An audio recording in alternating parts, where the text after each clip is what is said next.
बच्चों का बढ़ता हुआ डिप्रेशन, सुसाइड केसेस और एग्जाम्स में बढ़ता हुआ कंपटीशन, इन सब का एक ही कारण है, कोचिंग्स। लेकिन कैसे?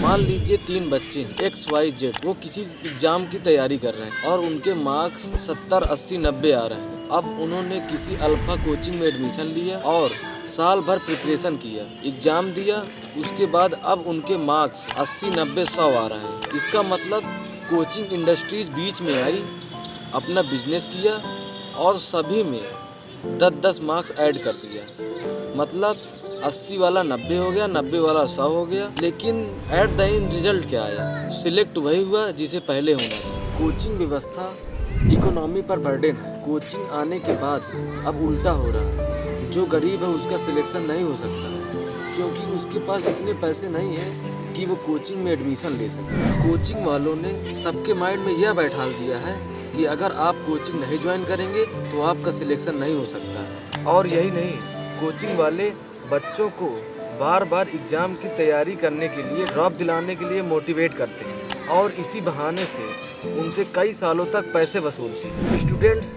और उनके पेरेंट्स को यह लगता है कि इस साल नहीं तो अगले साल सिलेक्शन हो जाएगा। मेरे एरिया में माँ ने नीट की तैयारी शुरू की, उनकी शादी हो गई, उनकी एक बच्ची भी हो गई, वो इंटर कर चुकी। अब माँ और बेटी दोनों मिलकर नीट की तैयारी कर रहे हैं। और आज कोचिंग वाले इतनी स्पीड से बढ़ रहे हैं कि क्लास 6 के बच्चों को भी कोचिंग आने के लिए मोटिवेट कर रहे हैं। हालात ऐसे हो चुके हैं कि 11-12 साल के लड़के नीट जेईई की तैयारी कर रहे हैं और अपना बचपन खो रहे हैं। उनका डिप्रेशन लेवल एक 21-22 साल के लड़के जितना हो चुका है। जो उम्र उनके खेलने कूदने की है, उसमें वो करियर की टेंशन ले चुके हैं। आज ऑनलाइन एजुकेशन का ट्रेंड चला है, जिसमें मोटिवेशनल ऐड चलाए जा रहे हैं और उन्हें बताया जा रहा है कि हमारा बैच लेकर आपका सिलेक्शन पक्का है। और ये कंडीशन एक कोचिंग नहीं, हर कोचिंग की बन चुकी है। जब रिजल्ट आता है तो ये लोग टॉपर्स की फ़ोटो लगा कर, जगह जगह होल्डिंग छपवा कर, न्यूज़पेपर के माध्यम से इतना ज़्यादा प्रचार प्रसार कर देते हैं कि एस्पिरेंट एंड गार्जियंस अट्रैक्ट हो सके और उनका एडमिशन रेशियो बढ़ सके। लेकिन उसी कोचिंग के लाखों बच्चे जो सिलेक्ट नहीं हुए हैं, उनके लिए कोई बात नहीं करता।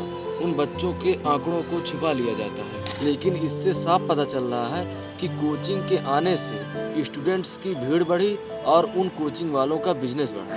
कोचिंग वालों ने बड़े बड़े शहर कोटा, दिल्ली, कानपुर, इलाहाबाद में अपने कोचिंग हब्स बना रखे हैं और 50,000 से लेकर 3 लाख तक के कोर्सेज सेल कर रहे हैं। एस्पिरेंट ने एडमिशन तो ले लिया, लेकिन अब वो रहेगा भी।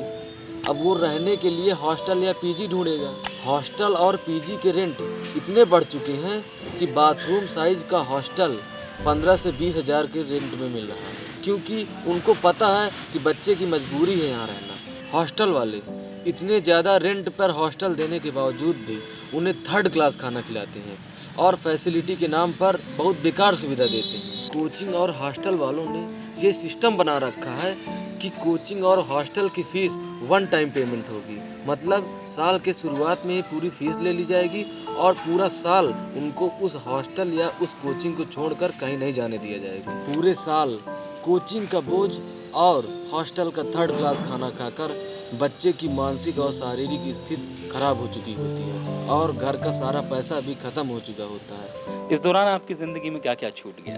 जिंदगी में सारी चीज़ छूट गया सर। घर परिवार रिश्तेदार सारे छूट गए। हम लोग को बहुत हीन भावना से देखते हैं लोग, जो भी देखते हैं हम लोग को बहुत हीन भावना से। परिवार रिश्तेदार हम लोग उतना बात नहीं करते हैं सर। और मैं 2 साल से गाँव में भी नहीं गया अभी तक। दुख है सर, क्या बोलूँ।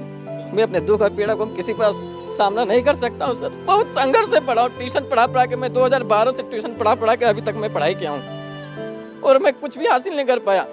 लेकिन एस्पिरेंट का दुख कोई नहीं समझता, ना कोचिंग वाले, ना घर वाले, ना हॉस्टल वाले, क्योंकि इन सबको केवल उसके रिजल्ट से मतलब है, उसकी मेहनत कोई नहीं देखता।